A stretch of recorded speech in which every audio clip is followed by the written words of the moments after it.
Avant 1947, la Palestine mandataire, c'est tout ce territoire. La même année, le plan de partage décidé par l'ONU propose aux Palestiniens ce territoire. Mais au fil des guerres avec Israël, il ne leur reste plus que ces territoires. Et toute cette partie, ce sont des colonies israéliennes, c'est-à-dire illégales pour la majorité de la communauté internationale. Et aujourd'hui, de plus en plus de voix s'élèvent en Israël pour un retour des colonies à Gaza. Mais de quoi parle-t-on quand on évoque les colonies? À quoi ressemblent-elles et qui permet leur installation? On vous explique. Aujourd'hui, il y aurait près de 300 colonies et avant-postes dans lesquels vivent au total près de 700 000 Israéliens, c'est-à-dire près de 7% de la population israélienne. Environ 230 000 vivent ici à Jérusalem-Est et 450 000 vivent ici en Cisjordanie. Mais alors, comment en est-on arrivé là? C'est lors de la guerre de 6 jours menée en 1967 que les colonies commencent à voir le jour, à l'instar de Gush Etzion entre Jérusalem et Hébron. Leur nombre se multiplie alors après la guerre de 1967 sous l'impulsion du général Allon qui élargit la zone de colonisation en Cisjordanie pour des raisons militaires.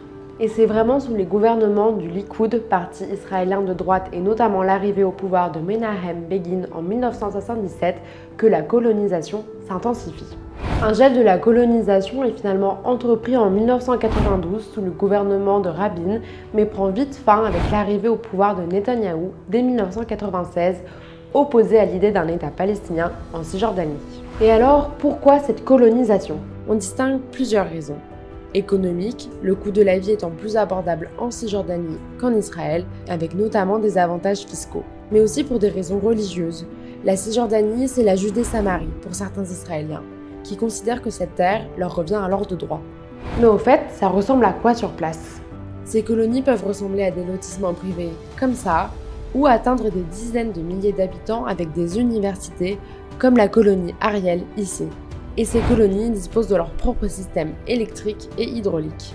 Même si ces colonies sont en territoire palestinien, les routes qui les traversent sont formellement interdites aux Palestiniens. Finalement, quelle est la politique israélienne face à ces colonies? Aujourd'hui, le gouvernement israélien a reconnu près de 150 colonies israéliennes.